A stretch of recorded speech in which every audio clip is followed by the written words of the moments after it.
সন্মানীয় কৰ্মচাৰীসকল, আজিৰ মই এইটো ভিডিঅ'ত দেখুৱাম যে প্ৰিজাইডিং অফিচাৰসকলৰ ইলেকশ্যন সংক্ৰান্তীয় কিছুমান বিশেষ গুৰুত্বপূৰ্ণ ফৰ্ম যিখিনি ফিল আপ কৰিব লাগে সেইখিনি কেনেকৈ ফিল আপ কৰিব লাগে সবিশেষ মই সহজ উপায়েৰে আপোনালোকক জনাম। তো আপোনালোকে শেষলৈকে ভিডিঅ'টো ভালকৈ চাই যাব। তো প্ৰিজাইডিং অফিচাৰৰ এটা প্ৰধান বস্তু হ'ল প্ৰিজাইডিং অফিচাৰ্ছ ডায়েৰী এনেক্সাৰ 7। এইটো কেনেকৈ ফিল আপ কৰিব লাগে মই সবিশেষ জনাম। তো এই প্ৰিজাইডিং অফিচাৰ্ছ ডায়েৰীত আপোনাৰ প্ৰথম থাকে name of the constituency in block letters. তো এইটোত আচলতে স্মল লেটাৰত লিখা হৈ আছে, আপোনালোকে এইটো কেপিটেল লেটাৰত লিখিব। মই এনে এক্সাম্পলৰ কাৰণে লিখিছোঁ যে 2 নাম্বাৰ দিছপুৰ, তো আপোনালোকে এইটো কেপিটেল লেটাৰত লিখিব, ব্লক লেটাৰত লিখিব। ডেট অফ পোল, তো আপোনালোকে ইয়াতে প্ৰথমতে ডেট, তাৰপিছত মান্থ, তাৰপিছত ইয়াৰ এইটো ফৰ্মেটত লিখি দিব। যেনেকৈ মই লিখিছোঁ 09 ডেট আৰু 04 মান্থ আৰু 2026 ইয়াৰ। তাৰপিছত number and name of the polling station, তো আপোনালোকে যিটো চেণ্টাৰত ভোট গ্ৰহণ কৰিবলৈ যাব সেইটোৰ নাম্বাৰ আৰু নাম আপোনালোকে নিশ্চয় গমেই পাব, সকলো বস্তুতে লিখা থাকিব, তো সেইটো লিখিব। মই ইয়াতে এক্সাম্পলৰ কাৰণে লিখিছোঁ 123 নাম্বাৰ দিছপুৰ LP স্কুল বুলি। তাৰপিছত আছে whether located in government or quasi government building. তো সাধাৰণতে ইলেকশ্যনবিলাক চৰকাৰী স্কুলতে হয় আৰু চৰকাৰী স্কুলবিলাক সাধাৰণতে চৰকাৰীয়ে হয়, তো সেইকাৰণে ইয়াতে গভৰ্ণমেণ্ট বা চৰকাৰী বুলি লিখি দিছোঁ। প্ৰাইভেট বিল্ডিং এইবিলাক নহয় বা টেম্পৰেৰী ষ্ট্ৰাকচাৰ সেইখিনি নহয়। তাৰপিছত আছে number of polling officers recruited locally if any, অৰ্থাৎ স্থানীয়ভাৱে কোনোবা পলিং অফিচাৰক নিয়োগ কৰা হৈছে নেকি। তো স্থানীয় পলিং অফিচাৰক সাধাৰণতে নিয়োগ কৰা নহয়, যদি কৰে তেতিয়া কেইজনক নিয়োগ কৰিছে ইয়াত লিখিব আৰু নকৰিলে নীল বুলি লিখিব। তাৰপিছত appointment of polling officer made in the absence of duly appointed polling officer if any. তো যিসকল পলিং অফিচাৰক এপইণ্টমেণ্ট দিয়া হৈছিলে প্ৰথমতেই, তো সেইসকলৰ বাদে বা সেইসকল কোনোবা এবচেণ্ট আছে নেকি যিদিনাখন ইলেকশ্যন হৈ আছে, বা বেলেগ কোনোবা এজনক এপইণ্টমেণ্ট দিয়া হৈছে নেকি সেইজনৰ এবচেঞ্চত, যদি এনেকুৱা হয় তেতিয়াহ'লে লিখিব। আৰু যদি তেনেকুৱা দিয়া নাই, যিটো গ্ৰুপক তাতে এপইণ্ট কৰা হৈছিল সেইটো গ্ৰুপে আছে 4জন, তেতিয়াহ'লে নীল বুলি লিখিব। আৰু যদি নতুনকৈ এপইণ্টমেণ্ট মানে বেলেগ এজনক দিয়ে তেতিয়া কি কাৰণত দিছে, যে এজনক নিয়োগ কৰিলে লিখি দিব কাৰণটো যে ডিউ টু ইলনেছ, এনেকৈ লিখি দিব। এইবিলাক সাধাৰণতে নহয়। তাৰপিছত electronic voting machine. Electronic voting machine বা EVM বুলি ক'লে আপোনালোকৰ যি কণ্ট্ৰল ইউনিট আছে বা বেলট ইউনিট আৰু VVPAT, এই তিনিটাক বুজায়।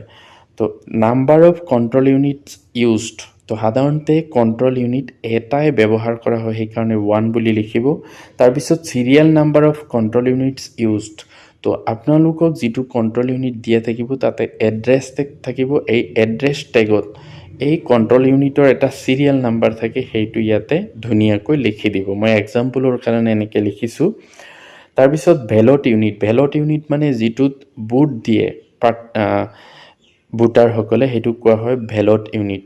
আৰু সেই বেলট ইউনিটৰো এটা নাম্বাৰ থাকে, আপোনালোকে সেইটোৰ পিছফালে বা এড্ৰেছ টেগত পাই যাব, সেই নাম্বাৰটো ইয়াতে লিখি দিব। 3 নম্বৰ পইণ্টত আছে number of belting units used, কেইটা বেলট ইউনিট ইউজ কৰা হৈছে। যদি এটা ইউজ কৰা হয় এটা লিখিব, যদি দুটা ইউজ কৰা হয় দুটা লিখিব, আৰু চিৰিয়েল নাম্বাৰবিলাক তলত লিখি দিব। এইবিলাক সাধাৰণতে যিসকল প্ৰিজাইডিং অফিচাৰ্ছ থাকে তেওঁলোকে এই বস্তু তিনিটা লৈয়ে এইবিলাকৰ চিৰিয়েল নাম্বাৰবিলাক এটা টোকা বহীত লিখি ৰাখিব লাগে, কাৰণ এইবিলাক প্ৰায়ে দৰকাৰ হয়। তাৰপিছত আছে 7 number number of paper seals use. তো এইটো মনত ৰাখিব, পেপাৰ চিল মানে হ'ল যিটো কণ্ট্ৰল ইউনিট আছে তাতে আপোনাৰ চিল কৰাৰ কাৰণে এটা এনেকুৱা গ্ৰীণ পেপাৰ চিল দিয়া থাকে, সেইটো কোৱা হয়। তো এইটো সাধাৰণতে এটাই ব্যৱহাৰ হয়, সেইকাৰণে 1 বুলি লিখিব। আৰু তাৰ চিৰিয়েল নাম্বাৰ এটা পিছফালে দিয়া থাকে, সেইটো আপোনালোকে ইয়াতে লিখি দিব। তাৰপিছত 7A1 number of special tags supplied. Special tag হ'ল কণ্ট্ৰল ইউনিটৰ ভিতৰত যিটো ক্ল'জ বটম আছে তাৰ চাৰিওফালে এটা টেগ লগোৱা থাকে, সেই টেগটো কোৱা হয় স্পেচিয়েল টেগ। আৰু এনেকুৱা টেগ যিমানটা দিয়ে, ধৰক 2টা দিলে 2 বুলি লিখিব, আৰু এইবিলাকৰ চিৰিয়েল নাম্বাৰ মই ইয়াতে এক্সাম্পলৰ কাৰণে লিখিছোঁ SP3245 পৰা SP3246লৈকে অৰ্থাৎ দুটা আছিল। তাৰপিছত number of special tags used, কেইটা স্পেচিয়েল টেক্স ইউজ কৰা হৈছে। সাধাৰণতে এটা ইউজ কৰা হয়, যদি এটা ইউজ কৰে এটা লিখিব আৰু তাৰ চিৰিয়েল নাম্বাৰটো তলত লিখি দিব। তাৰপিছত 5 নম্বৰ যে serial numbers of special tags returned as unused, কিমানটা স্পেচিয়েল টেগ ৰিটাৰ্ণ কৰা হৈছে অৰ্থাৎ ব্যৱহাৰ কৰা নাই সেইটোৰ চিৰিয়েল নাম্বাৰটো ইয়াত লিখি দিব। আৰু এটা কথা যে যিমানবিলাক টেগ ব্যৱহাৰ কৰিব তাতে প্ৰিচাইডিং অফিচাৰৰ ফুল ছিগনেচাৰ আৰু এজেণ্ট যিসকল থাকিব তেওঁলোকৰ ছিগনেচাৰ ল'ব। জেগা অকণমান থাকিলেও তাতে ছিগনেচাৰ ল'ব লাগিব, স্পেচিয়েল টেগেই হওক বা পেপাৰ চিলেই হওক সকলোতে। তাৰপিছত আছে 7B applicable in the polling stations where VVPAT system is used. Number of printers, তো VVPATক আচলতে প্ৰিণ্টাৰ বুলিয়ে কয় আৰু এইটো কিমানটা দিয়া হৈছে, সাধাৰণতে এটাই দিয়া হয় 1 বুলি লিখিব আৰু তাৰ চিৰিয়েল নাম্বাৰটো, এই VVPATতো চিৰিয়েল নাম্বাৰ থাকিব, হয়তো তাৰ তলফালে থাকে বা এড্ৰেছ টেগত ধুনীয়াকৈ লিখা থাকিব, তাৰ পৰা চাই চাই লিখি দিব। তাৰপিছত আছে number of candidates who had appointed polling agents at the polling stations, যে কিমানজন প্ৰাৰ্থীয়ে তাৰমানে পলিং এজেণ্ট নিয়োগ কৰিছে। তো এইটো মনত ৰাখিব যে যিসকল এজেণ্ট ভোটৰ দিনাখন তাতে প্ৰেজেণ্ট থাকে সেইটো নহয়, ইয়াতে বুজাইছে যে কিমানজন কেণ্ডিডেটে পলিং এজেণ্ট নিয়োগ কৰিছে সেই নাম্বাৰটো ইয়াত বহাব লাগিব। তো সেইটো আপোনালোকক এটা স্পেচিমেন ছিগনেচাৰ শ্বীট দিয়া থাকে, তাতে চাব কিমানজন প্ৰাৰ্থীৰ এগেইনষ্টত এজেণ্টৰ স্পেচিমেন ছিগনেচাৰ আছে বা কিমানজন প্ৰাৰ্থীৰ মানে স্পেচিমেন ছিগনেচাৰ আছে তেওঁলোকে সাধাৰণতে এজেণ্ট নিয়োগ কৰে। তো তাৰ পৰা সেই নাম্বাৰটো আনি পেলাই ইয়াত বহাব। তাৰপিছত 9 নম্বৰ পইণ্টটো চাওক, number of polling agents present at the commencement of poll, অৰ্থাৎ ভোট প্ৰক্ৰিয়া যেতিয়া আৰম্ভ হৈছিলে তেতিয়া কেইজন এজেণ্ট উপস্থিত আছিল লিখিব। ধৰক 3জন আছিল, মই 3জন লিখিছোঁ। Number of polling agents who arrived late, যদি কোনোবা এজেণ্ট দেৰিকৈ উপস্থিত হয় এইটো লিখিব। ধৰক ইয়াতে এজন লিখিছোঁ। Number of polling agents present at the close of poll, অৰ্থাৎ যেতিয়া ভোট গ্ৰহণ সমাপ্ত হ'ব তেতিয়া কিমানজন এজেণ্ট তাতে উপস্থিত আছিলে সেইটো ইয়াতে লিখিব। তাৰপিছত 10(1) total number of voters assign to the polling station, অৰ্থাৎ সেই ভোটগ্ৰহণ কেন্দ্ৰটোৰ কাৰণে কিমানজন ভোটাৰ আছে। এইটো আপোনালোকে mark copy of electoral roll যিটো আছে তাতে আপোনালোকে গম পাব টোটেল ভোটাৰ কিমানজন আছে ইয়াতে লিখিব।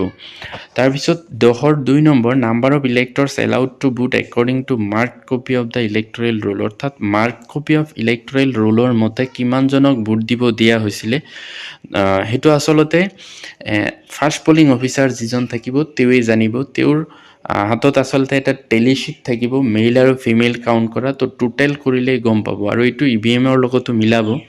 ধৰক ইয়াতে মই 480 লিখিছোঁ। তাৰপিছত টোটেল নাম্বাৰ অফ ইলেক্টৰ্ছ 17A যিটো ছেকেণ্ড পলিং অফিচাৰৰ হাতত থাকিব সেইমতে কিমানজন ভোটাৰ আছে বা ইলেক্টৰ আছে সেইটো 480। তাৰপিছত আছে number of voters recorded as per the voting machine, কিমানজনে ভোটিং মেচিনত ভোট দিছে সেইটো আপোনালোকে টোটেল মাৰিলেই গম পাব 480 লৈছোঁ ইয়াতে। Number of voters deciding not to record vote, যদি কোনোবা ভোটাৰে ভোট দিবলৈ অমান্তি হয় সেইটো ইয়াত লিখি দিব, যদি নহয় তেতিয়া নীল বুলি লিখিব। আৰু ইয়াতে signature of first polling officer আছে, ফাৰ্ষ্ট পলিং অফিচাৰৰ চাইনটো ইয়াতে কৰাই ল'ব আৰু তাৰপিছত signature of polling officer in-charge of register of voters, এইটো আচলতে ছেকেণ্ড পলিং অফিচাৰ থাকে তেওঁৰ ছিগনেচাৰটো কৰাই ল'ব। তাৰপিছত number of electors who voted men women third gender total, তো এই বস্তুটো আপোনালোকে ফাৰ্ষ্ট পলিং অফিচাৰৰ হাতত পাব, তাৰ পৰা ইয়াতে বহাই দিব। ধৰক ইয়াতে মই লিখিছোঁ 200 মেন ওমেন 280 আৰু টোটেল হ'ল 480, ইমানজন মানুহে ভোট দিছে। চেলেঞ্জড ভোট এইটো সাধাৰণতে নহয়, যদি হয় ইয়াতে লিখিব যে কোনোবা এজন ভোটাৰ আহিছে ভোট দিবলৈ, যদি এজেণ্টে চেলেঞ্জ কৰে যে নাই এইজন মানুহ সেইজন নহয় তেতিয়া চেলেঞ্জ কৰিব পাৰে, তেনেকুৱা ভোটক কয় চেলেঞ্জ ভোট। এইবিলাক সাধাৰণতে নহয়, নীল বুলি লিখিব। তাৰপিছত আছে number of persons who have voted on production of election duty certificate, অৰ্থাৎ EDC চাৰ্টিফিকেট দেখুৱাই যদি ভোট দিব আহে এইটো ইয়াত লিখিব, যদি নাই নীল বুলি লিখিব। Number of overseas electors of voted, অৰ্থাৎ কোনোবা ভোটাৰ যদি দেশৰ বাহিৰত আছিলে আৰু তেওঁ দেশত আহি পেলাই ভোট দিব খোজে, তেতিয়া তেওঁৰ যিটো অৰিজিনেল পাছপৰ্ট আছে সেইটো দেখাব লাগিব আৰু তেওঁৰ নামটো ইলেক্টৰ অফ ভোটাৰ্ছত থাকিব লাগিব, তেতিয়া ভোট দিব পাৰিব। তো এনেকুৱা সাধাৰণতে নহয়, এইটো নীল বুলি লিখিব। তাৰপিছত number of electors who voted with the help of companion, অৰ্থাৎ কোনোবা এজন ভোটাৰ যদি লগৰীয়াক লৈ আহি ভোট দিয়ে সেইটো ইয়াত লিখিব আৰু তাৰ কাৰণে এটা এক্সট্ৰা ফৰ্ম আছে সেইটো ফিল আপ কৰিব লাগিব। তো এইটো যদি নহয় তেতিয়া নীল বুলি লিখিব। Number of voters caste through proxy. তো প্ৰক্সি ভোটাৰ মানে কোনোবা এজন কৰ্মচাৰী বেলেগ ঠাইত তেওঁ কৰ্মৰত হৈ আছে আৰু তেওঁৰ সলনি জিলা উপায়ুক্তৰ বা যিজন ডিষ্ট্ৰিক্ট ইলেকশ্যন অফিচাৰ থাকে তেওঁৰ হাতেৰে লিখুৱাই অন্য এজনক ভোট দিয়াৰ কাৰণে পঠাই দিয়ে, সেইটোক কোৱা হয় প্ৰক্সি ভোট। তো সেইটো সাধাৰণতে এইবিলাক নহয়, তো নীল বুলি লিখিব। তাৰপিছত নাম্বাৰ অফ টেণ্ডাৰ্ড ভোটছ এইটো সাধাৰণতে নহয়, এইবিলাক নীল বুলিয়ে লিখিব। লাগিলে মই পিছত বুজাই দিম। Number of electors from home declarations as to their age obtained, যদি কোনোবা এজন ভোটাৰক এনেকুৱা লাগে যে তেওঁৰ 18 বছৰ বয়স হোৱা নাই, তেতিয়া তেওঁৰ পৰা এটা ডিক্লেৰেশ্যন ফৰ্ম ফিল আপ কৰাই ৰাখিব পাৰে। সেইটো যদি এনেকুৱা থাকে তেতিয়া নাম্বাৰটো লিখিব, এইবিলাক সাধাৰণতে নহয়, নীল বুলিয়ে লিখিব। Who refuse to give such declaration, আৰু যদি কোনোবাই এনেকুৱা ডিক্লেৰেশ্যন দিয়াৰ কাৰণে অমান্তি হয়, কিমানজনে অমান্তি হৈছে সেই নাম্বাৰটো ইয়াত লিখিব, এইবিলাক নীল বুলিয়ে লিখিব সাধাৰণতে। 18 whether it was necessary to এডজাংক্ট the poll and if so' the reasons for such adjournment, যদি কিবা কাৰণত ভোটটো স্থগিত ৰাখিব লগা হৈছিলে, অৰ্থাৎ ভোট লোৱাটো বন্ধ আছিলে, তো এইটো লিখিব। যদি বন্ধ হোৱা নাই তেতিয়া নীল বুলি লিখিব।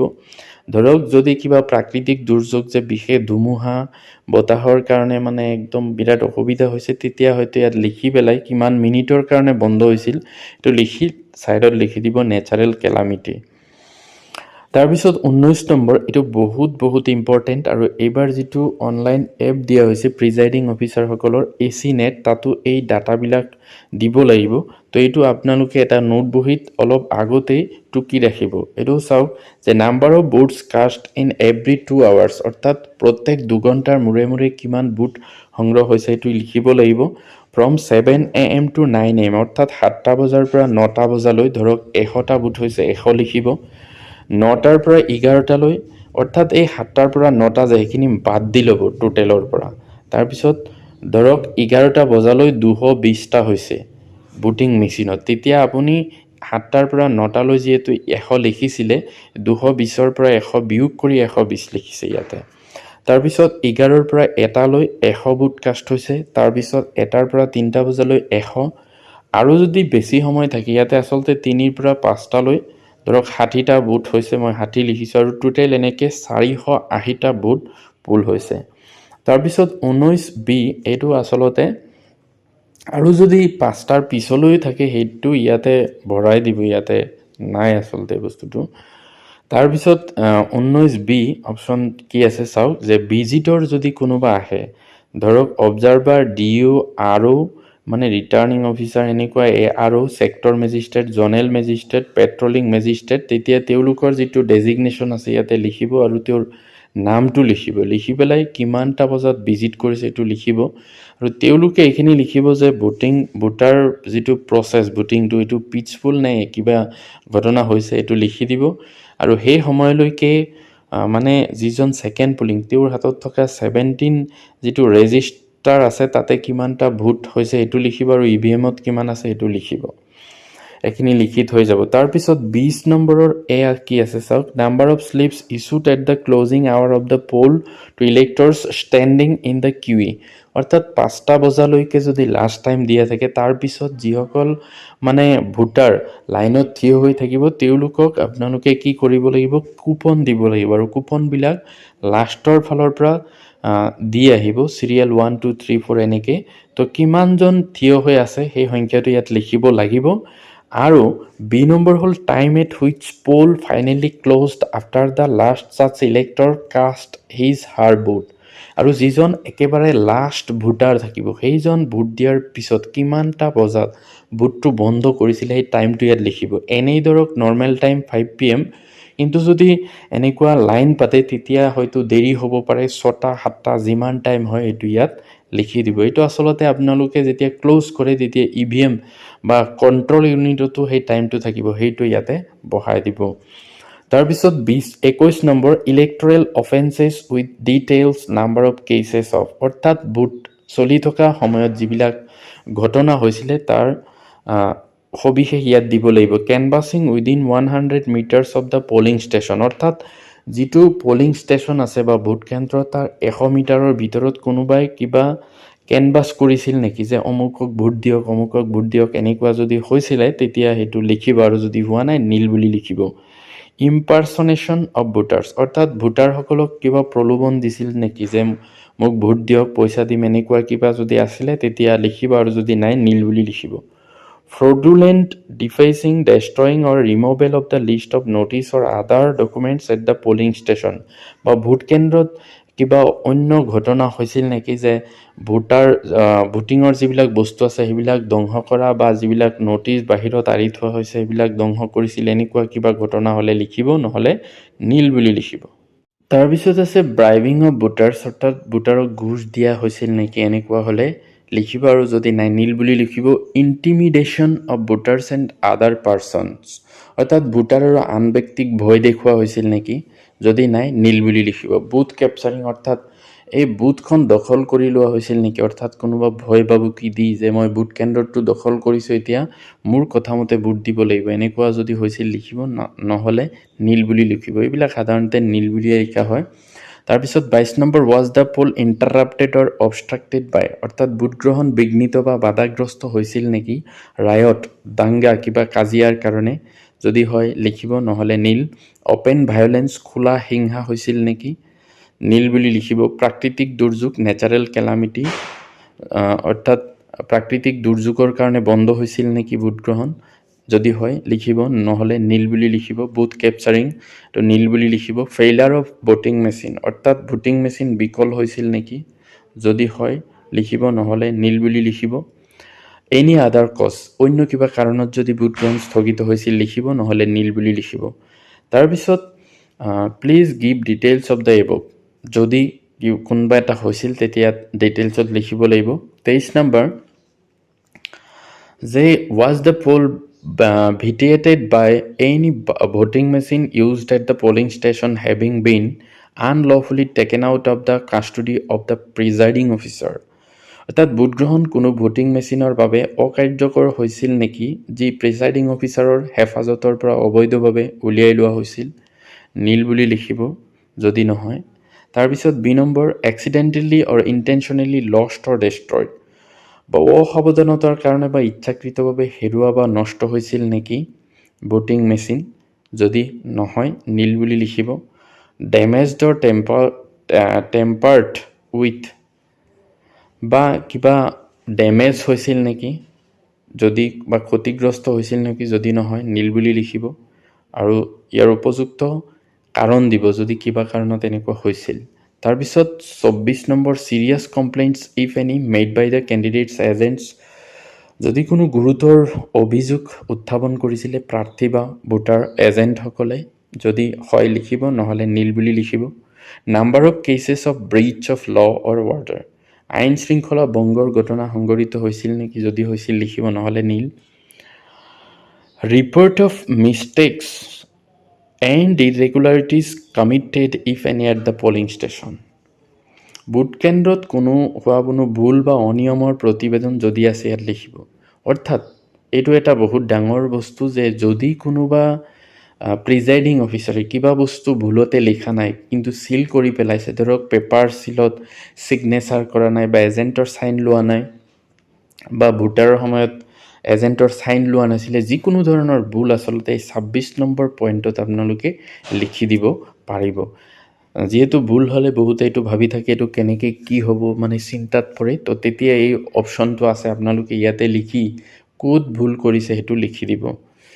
27 নম্বৰ whether the declarations of have been made before the commencement of the poll, অৰ্থাৎ ভোটগ্ৰহণ আৰম্ভ হোৱাৰ আগতে যিটো এনাউন্সমেণ্ট আছিল বা ডিক্লেৰেশ্যন আছিল সেইটো দিয়া হৈছিল নেকি। If necessary during the course of poll, when a new voting machine is used and at the end of the poll of as necessary অৰ্থাৎ ভোট শেষ হোৱাৰ পিছত এটা কমেন্টছমেণ্ট থাকে ঘোষণাপত্ৰ পঢ়ি দিব লাগে বা নতুন মেচিন যেতিয়া সংযোগ কৰে কিবা কাৰণত যদি আগৰটো বিকল হৈছে তেতিয়াও এটা ঘোষণা থাকে এইবিলাক যদি দিয়া হৈছিল তেতিয়া ইয়েছ বুলি লিখিব এটা সাধাৰণতে ইয়েছ বুলিয়ে লিখিব তাৰপিছত প্লেস লিখিব ডেট দিব তাৰপিছত ইয়াতে প্ৰিজাইডিং অফিচাৰৰ সিগনেচাৰ থাকিব number and name of polling station এটো ইয়াত ভালকে লিখি দিব আৰু প্ৰিজাইডিং অফিচাৰে যটো সাইন কৰিব তাৰ সন্মুখত আপোনালোকে ডিস্টিংগুইশিং মাৰ্কটো মাৰিবলৈ নাপাহৰিব